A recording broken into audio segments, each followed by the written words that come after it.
Ladies, it's an honor to be here. Christine, thank you for inviting me, and it's an honor to be your guest speaker. Ladies in the room, you look amazing, amazing, and I'm so glad the sun came out so we could, show ourselves, right? A little bit. Otherwise, I was going to wear black trousers, a sweater, a scarf. That's actually quite boring, right? My name's Musangi. As has been said, I run a manufacturing company. My day job, my 8 to 5, is running a manufacturing company called Haco Industries. How many of you remember Big Pens? Oh, no Big Pens. Yeah, everybody in the room. How many of you know the Haco ruler from when we were in school? That one. That's us. So our company was started off by my father. It's a family business in 1974. So we're 50 years old. And for majority of the time, we manufactured big under license. We grew the business so big that in 2018, Big decided that we want to come into Africa because you guys have done such a good job. You've entered Uganda, you've entered Tanzania, you've entered Ethiopia, Rwanda. Now we want to come in. We're not extending the contract. What did that do to Haco?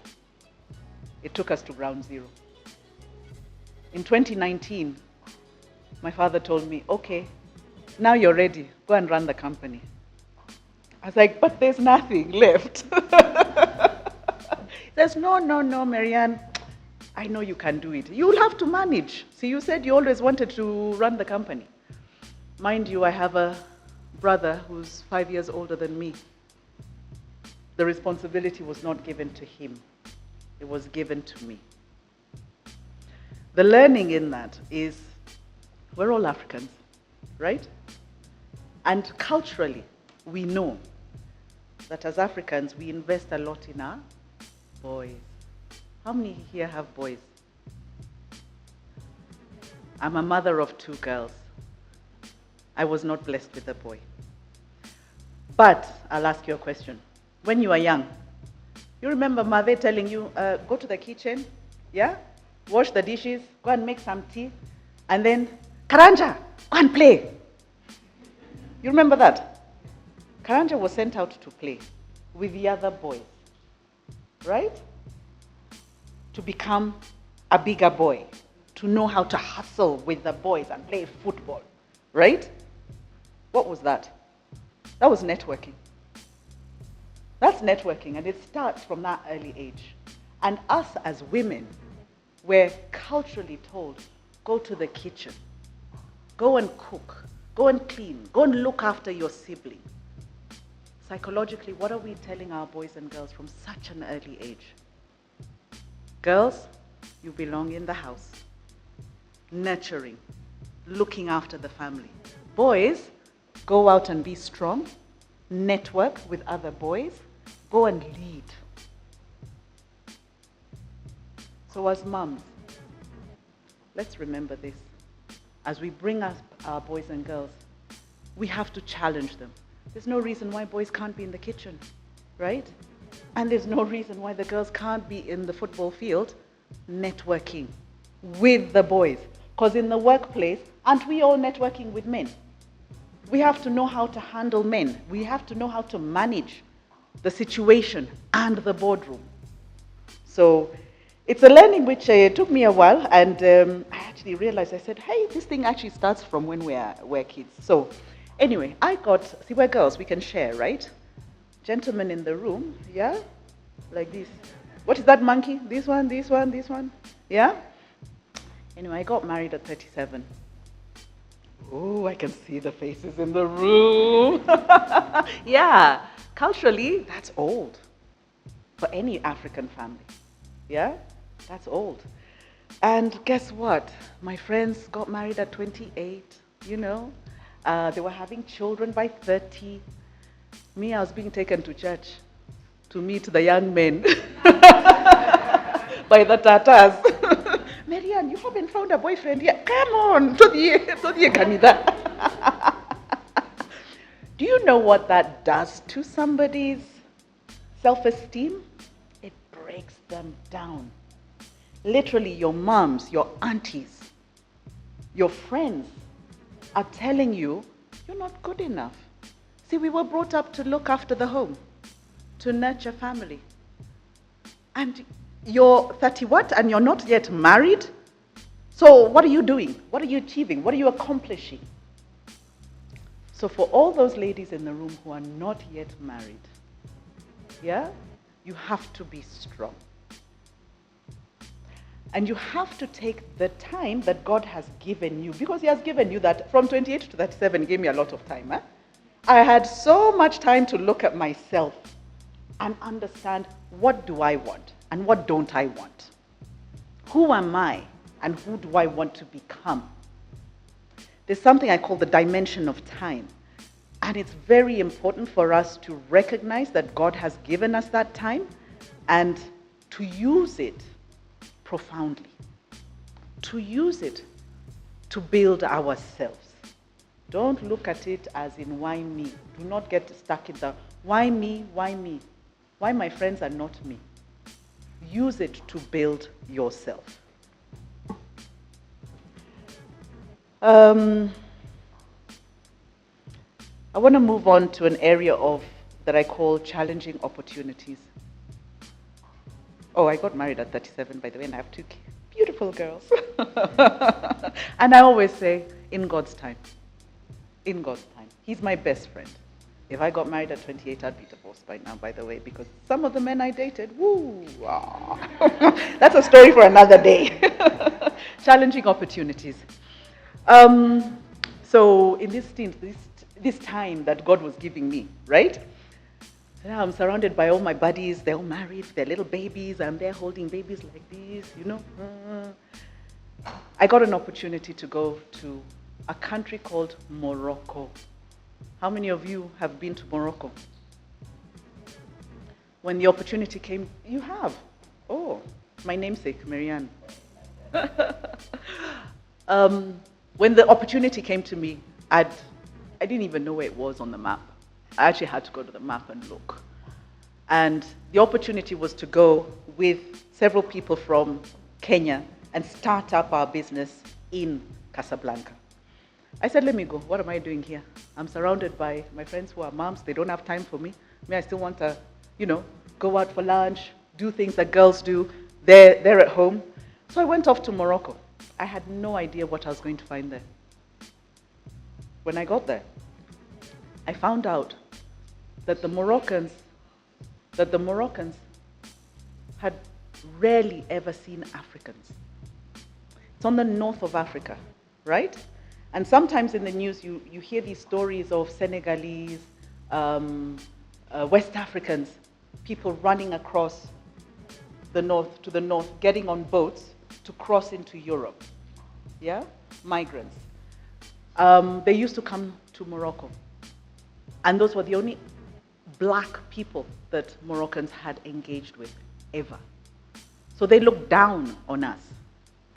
In fact, they never used to say they're in Africa. Moroccans say they're not in Africa, and Tunisians, they're not part of Africa. The racism that I faced, I was a single black woman in the boardroom, and also in my social life, was intense. Something I had never seen or thought of in my life. In the boardroom, they would put me down. Literally like, what do you know, you African? Africans know nothing. When I go shopping, because I'm living there, so I have to go shop, I have to go and buy mbogas, milk, bread, literally.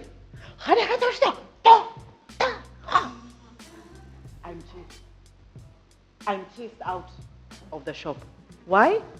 Because I'm dirty. Because I'm dirty. 5 years I lived in Morocco. You're going to ask me, why the hell did you stay there for 5 years? But the best thing happened to me during those 5 years and in those very, very challenging times of my life is I got to know God. And I realized that, I realized that the only person who can truly define me was my Creator. So I spent my time meditating and thinking about, again, who am I? Who do I want to be? What is important in life? I also remembered Kenyans. And Kenyans were amazing people. You know, when you live here, we take each other for granted. But now I was outside in another environment. I could look back and I could appreciate Kenyans. We're smart, we're hardworking, we're enterprising, we're welcoming, we're kind, we're polite.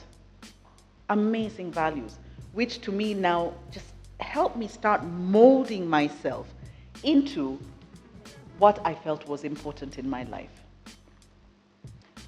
The message here is how we react during times of adversity determines the kind of person you will become. I learned if you open your heart to the challenge that you face and learn to look for what God is trying to teach you, you will come out of that situation much stronger. If we focus on the adversity and focus on self-pity, you do not allow yourself to be molded into the person that God wants to make you. So let's not shy away from challenges that we are all faced with. All kinds of challenges every day. Always ask yourself, what is God trying to teach me? What does He want me to let go of? And what does He want me to pick up that will build me into a stronger person and will take me where He wants to take me? Third area I want to look at is vision. We all work for corporates, or we run our own businesses, or we want to start running our own businesses. I heard there were students here. If you're in school, you learn about strategy. I've worked for large corporates, and many of you have. The one thing that is always talked about is strategy. What is your strategy? What's the company strategy? What's the company vision? What's the mission? We need to take that learning and apply it to ourselves and ask ourselves, what's our vision? Where do we want to be 10 years from now? What are our values? What is important to us? What makes me me? Right? And in so doing, this will give you and help you develop purpose, enabling you to chart your way and your walk through life. How do you define your vision? You look back at your experiences, where you have come from. You define your strengths and your weaknesses. We learn to leverage our strengths. That's what you've got to push out there, because it's in you, it's innate. You are born with it. You're just good at it. So you push that forward.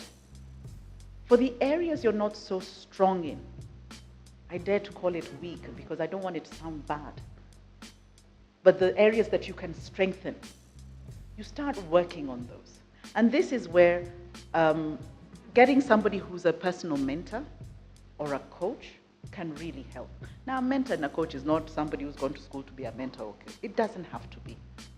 It can be your cousin who you've grown up with, who really knows you inside out, who's able to tell you the honest truth. Not what you want to hear, but the truth. That is a coach. That is a mentor. My personal vision is to show the world how great Kenya and its people truly are. To develop brands and companies that are truly globally competitive and to be admired. I've seen some products out there which are just absolutely fabulous. We've got to take these to the world. That's my vision. How do I enable you to take your goods and services to the world? As I build my organization, I believe that our people can create, innovate, local solutions, that are suitable for African markets and in turn for the world. As Africans, we need to get rid of the colonial mentality. Do you all know what that is? Anything from the West is best. That is colonial mentality. What are we saying about our Kenyans? Do they not go to school? Do we not have engineers? Do we not have artists? We do. And just look back there, right? Why do we say only that Prada handbag is the best? I'm at the Louis Vuitton. Why not that one over there? I want it, that black one there. I'm coming to buy it. That is what I call a colonial mentality, right? We need to look around us and appreciate that the raw materials we have been blessed with actually provide the most ideal solutions for our people. I manufacture personal care and hair care products. I purposefully look for local oils which our forefathers used for health and our bodies, be it avocado, be it coconut, be it aloe vera, be it macadamia, be it moringa. All these oils are grown in Kenya. All. We work with local farmers. We support local farmers and buy their oils from them, so that as we grow our business, the farmers also grow. We provide them with technical expertise. We help them learn, know how to do accounting, how to do their books, how to balance their books. Those things, KRA is going to come back and chase you for money. We support them in that as a business. Do we have to? No, we don't have to. But you know what? I think it is our responsibility. Where I can hold my sister's hand and carry her along the journey to growth and empowerment, that's my responsibility. In closing, ladies, life's tough.